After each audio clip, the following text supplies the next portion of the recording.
अस्सलाम वालेकुम, welcome back गुरु studio. तो आज के ट्यूटोरियल में हम कुछ इस तरह की रूफ टाइलिंग बनाना सीखेंगे कि हम इनको किस तरह मॉडल कर सकते हैं। तो अगर आप मेरे चैनल पे न्यू हैं और आप 3D Max, Lumion, SketchUp, D5 render ये सीखना चाहते हैं तो प्लीज़ मेरे चैनल को सब्सक्राइब करें और वीडियो को दोस्तों के साथ शेयर ज़रूर करें। चलो स्टार्ट करते हैं। तो मैक्स में मैंने यहाँ पे दो टाइप्स की जो है वो रूफ़ बनाई हुई है। मोस्टली हमें यही दो टाइप की रूफ़ मिलती हैं जिनके ऊपर हमने टाइल को डिज़ाइन करना होता है। वैसे हमें टेक्सचर भी मिलते हैं लेकिन वो एक रियलिस्टिक रेंडर नहीं देते, तो लिहाजा हम अपनी टाइल को डिज़ाइन करना सीखेंगे। उसके लिए सबसे पहले आपको एक स्क्रिप्ट चाहिए जो कि ये वाले स्क्रिप्ट है, ए टाइल्स टूल। इसको आपने कहाँ से डाउनलोड करना है उसका लिंक मैं डिस्क्रिप्शन में भी दे दूंगा। अदरवाइज़ आप यहाँ पे जाएं गूगल के ऊपर और यहाँ पे आपने लिखना है आविस tile script for 3D Max।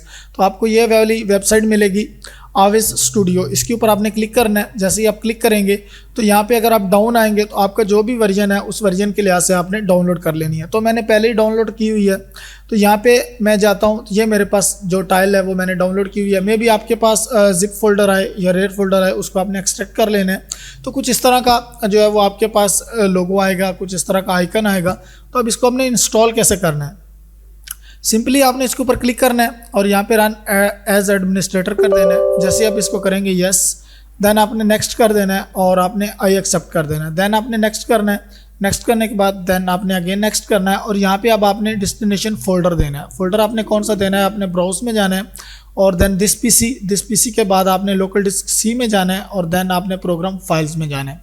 Program files में जाने के बाद आपने ऑटोडेस्क पे जाना है और जो आपका वर्जन है उसको आपने ओपन कर लेना है। लिहाजा मेरे पास दोनों है 2021 और 2022, तो मैं 2021 को कर लेता हूँ और यहाँ पे आपने प्लगन्स में चले जाना है। ठीक है, प्लगन्स को आपने सेलेक्ट करना है ओके, और देन आपने इंस्टॉल कर देना है। तो मेरा ऑलरेडी इंस्टॉल है तो मैं इसको यहाँ पे कैंसिल कर देता हूँ एंड देन आपने मैक्स में आना है। और अब आपने मैक्स में आने के बाद आपको ये वाला आइकन जो है वो यहाँ पे नहीं मिलेगा डायरेक्टली, उसको आपने किस तरह लाना है वो आपको मैं बताता हूँ। सिंपली आपने कस्टमाइज में जाना है।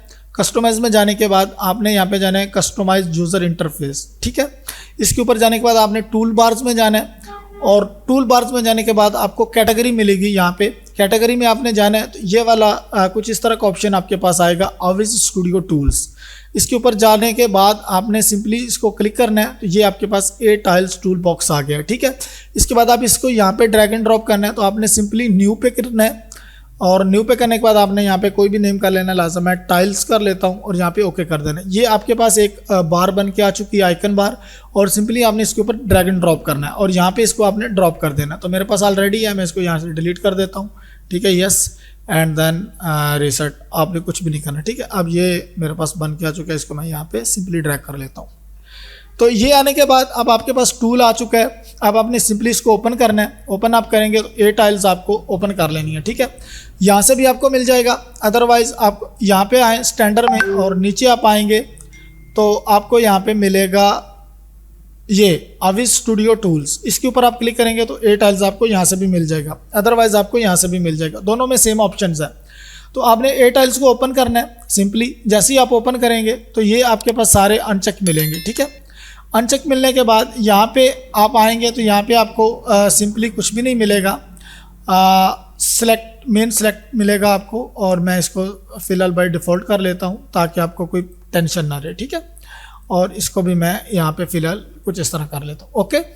इसके बाद आपने आ जाना है। अब मुझे ये चाहिए, सबसे पहले मैं इसको जो है वो आइसोलेट कर लूँगा और मुझे इनके ऊपर वो टाइल्स डिज़ाइन करनी है।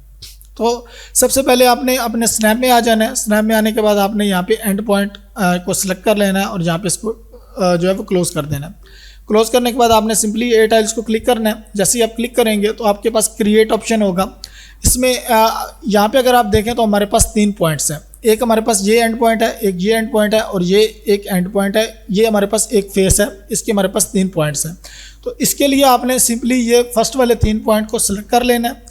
सिलेक्ट करने के बाद आपने डाउन आना है तो यहाँ पे आपको मिलेगा टाइल्स का ऑप्शन कि आपको किस तरह की टाइल्स चाहिए। तो सिंपली आपने यहाँ से कोई भी टाइल्स का जो डिज़ाइन है वो सिलेक्ट कर लेना है। लिहाजा मैं रूफ टाइल 3 जो है इसको सिलेक्ट कर लेता हूँ तीनों ऑप्शंस में। इसका बाद में आपको बताता हूँ कि इसको आपने किस तरह मॉडिफाई करना है। ठीक है, तो यहाँ पे आपने इसको सेलेक्ट कर लेना है एक दफ़ा। ठीक, व्यू पोर्ट में जाना है ये वाले। ठीक है, अब हमें जो इसको जो है वो यहाँ पे मॉडल करना है। उसके सिंपली आपने एक हमारे पास पॉइंट ये है, यहाँ से आपने ड्रैग एंड ड्रॉप करना है यहाँ पे, ठीक है। देन आपने यहाँ पे, तो ये इसके ऊपर हमारी टाइल जो है वो लग के आ चुकी है। तो अब हमारी टाइल जो है वो मॉडल हो चुकी है। अब हमने इसको करना है मॉडिफाई करने के लिए आपने सिंपली मॉडिफिकेशन में आना है। तो आपको यहाँ पे कुछ जो है वो पैरामीटर्स मिलेंगे। सबसे पहले तो मैं इसका डिज़ाइन चेंज करूँगा, मुझे ये डिज़ाइन नहीं चाहिए, कोई और डिज़ाइन हम देखेंगे। तो सिंपली आपने यहाँ पे आना है। फर्स्ट आपको मिलेगा यहाँ पे, अगर आप देखेंगे तो आपको प्रीसेट मिलेगा, उसके बाद पैरामीटर्स आएंगे। पैरामीटर्स आने के बाद आपको यहाँ पे ऐड न्यू है और यहाँ पे आपका डिज़ाइन है, ठीक है। डिज़ाइन में आने के बाद आपने सिंपली रूफ टाइल जो है वो 3 कर देनी है, ये वाली मुझे चाहिए। आप तीनों ऑप्शंस में मुझे यही करनी है सेम, ताकि मेरा डिज़ाइन जो है वो चेंज हो जाए। तो अब मेरे पास ये डिज़ाइन बन के आ चुका है, कुछ इस तरह का डिज़ाइन होके आ चुकी है, मतलब मैंने अपना डिज़ाइन चेंज कर लिया। इसके बाद अब हमने इसका साइज़ को कम करना है। साइज़ कम करने के लिए आपको सिंपली स्केल मिलेगा।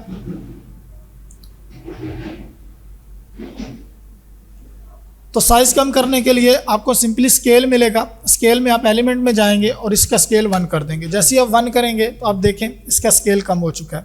जितना आप कम करेंगे उतनी ये टाइल कम होती जाएगी, लेकिन मुझे यहाँ पे 1.5 रखना है, इतना ज़्यादा कम नहीं करना। तो ये अब मुझे कुछ अच्छी लग रही है, ठीक है। अब ये एक फेस पे हो चुकी है सिंपली। अब आपने जो मॉडिफिकेशन थी आपने कर ली है। यहाँ पे और भी इसके बहुत सारे जो है वो पैरामीटर्स हैं, अगर आप यहाँ पे देखें तो आप इसको यूज़ कर सकते हैं, ठीक है, कुछ इस तरह से। लेकिन इसको आप बाय डिफ़ॉल्ट ही यूज़ करें तो अच्छा है, क्योंकि ज़्यादा छेड़ा-छाड़ी करने की ज़रूरत नहीं है। बाय डिफ़ॉल्ट ये रिज़ल्ट बहुत अच्छा मिलता है हमें। F4 प्रेस करेंगे तो ये हमारे पास इसके जो है वो सेगमेंट्स भी नज़र आते हैं। इसके बाद नीचे अगर आप आएंगे तो यहाँ मैक्सिमम काउंट है, ठीक है, आपको कितने चाहिए। उसके बाद ऑप्शन से क्रिएटर हैं, तो इन सबको आपने छोड़ देना है, मतलब ये हमें नहीं चाहिए। लोकल स्केल आप अगर करेंगे तो ये लोकल स्केल में चली जाएगी, मतलब बहुत कम या ज़्यादा हो जाएगी, लिहाजा इसको भी हमने बाय डिफ़ॉल्ट रहने देना है। सिंपली आपका जो एलिमेंट है आपने इसको चेंज करना है, तो आपका स्केल चेंज हो जाएगा। उसके बाद डिज़ाइन के लिए आपने सिंपली यहाँ पे चले जाना, तो आपका डिज़ाइन चेंज हो जाएगा। इसके अलावा और कुछ नहीं करना। ये आपके पास एंगल है, जो आपने एंगल रखना है वो रख सकते हैं। और यहाँ पे आपका जो रूफ साइज़ है वो आएगा। इसके बाद हमें इस फेस के ऊपर चाहिए, सिंपली हम टाइल में जाएंगे, ठीक है। ये हमारे पास टाइल्स है, तो यहाँ पे हम टाइल्स में जाएंगे और जाने के बाद आपने सिंपली यहाँ पे आना है, इसको यहाँ पे रखना है और ये हमारे पास टाइल लग के आ चुकी है इसके ऊपर भी, ठीक है। अब आपने ये ध्यान रखना है कि आपके हर फेस के ऊपर जो है वो टाइल सेम आए, यानी उसके ऊपर प्रॉपर बैठ जाए। अब आपने दोबारा से वही ऑप्शन लेना है टाइल्स, और आपने ये वाले को पकड़ना है और ये हमारे पास, और ये एंड पॉइंट, ठीक। और उसके बाद ये वाला एंड पॉइंट हमारे पास। उसके बाद आपने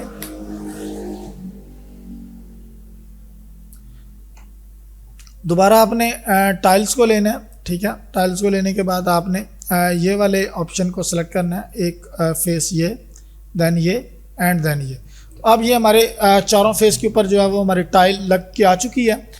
इसके बाद हमें अब ये सिंगल फेस पे जो है वो टाइल लेनी है। उसका तरीक़ेकार ये, आप इसको आइसोलेट कर लें। आइसोलेट करने के बाद आप टाइल्स में चले जाएँ, ठीक है। यहाँ से हम चले जाते हैं टाइल्स में। टाइल्स में जाने के बाद सिंपली आपने यहाँ से स्ट्रेट लाइन को सिलेक्ट कर लेना है। स्ट्रेट लाइन को सिलेक्ट करने के बाद आपने ये कॉर्नर एंड पॉइंट पकड़ना है और ये एंड पॉइंट पकड़ना है, ठीक है। अब हम इसको सिलेक्ट करेंगे, ठीक है। सिलेक्ट करने के बाद सेम हम मॉडिफिकेशन में जाएंगे। मॉडिफिकेशन में जाने के बाद आपने एलिमेंट्स में जाना है और इसका साइज़ जो है वो आपने कम कर देना है, ठीक है। ये हमारे पास काफ़ी है, साइज़ इनफ है, ठीक। इसके बाद आपने सेम इसी तरह का इसी तरीके से आपने चारों फेस पे लगा लेनी है। तो ये हमारी टाइल कुछ इस तरह की जो है वो बन के आ जाएगी। अब हमें इस फेस के ऊपर टाइल लगानी है। उसका तरीक़ाकार क्या है, सिंपली आपने टाइल्स के ऊपर आना है। यहाँ पे टाइल्स के ऊपर आने के बाद आपने यहाँ पे ऑप्शन 0.5 को यूज़ कर लेना है, ठीक है। 0.5 वाला ऑप्शन जो है इसको आपने सेलेक्ट करना है और यहाँ पे आपने हॉरिजॉन्टल को सिलेक्ट करना है, ठीक है। अब आपने यहाँ से पकड़ना है, ये हमारे पास एक पॉइंट आ गया, देन हमारे पास ये एंड देन ये। तो ये इस फेस के ऊपर भी हमारी टाइल लग के आ चुकी है। सेम आपने इसी तरीके से यहाँ पे इस फेस पे टाइल लगा लेनी है। और जो स्ट्रेट लाइन की टाइल मैंने आपको बताई थी वो भी आपने सिंपली यहाँ से स्ट्रेट लाइन कर लेना है और यहाँ से आपने एक स्ट्रेट लाइन भी लगा देनी है इस तरह। तो ये हमारे पास कुछ इस तरह की हम खपरेल टाइल को डिज़ाइन कर सकते हैं। तो होपफुली आपको ये वीडियो पसंद आई होगी। तो ये आप फ्रीली यूज़ कर सकते हैं, आप मॉडल कर सकते हैं, टेक्सचर लगाने की ज़रूरत नहीं है क्योंकि वो बहुत फेक लगता है। अगर आप इस तरह की टाइल बनाएंगे तो ये थोड़ा सा रियल लगेगा आपका रेंडर। तो प्लीज़ मेरे चैनल को सब्सक्राइब करें और वीडियो को दोस्तों के साथ शेयर ज़रूर करें। तो इंशाल्लाह मिलते हैं नेक्स्ट वीडियो में। अल्लाह हाफिज़।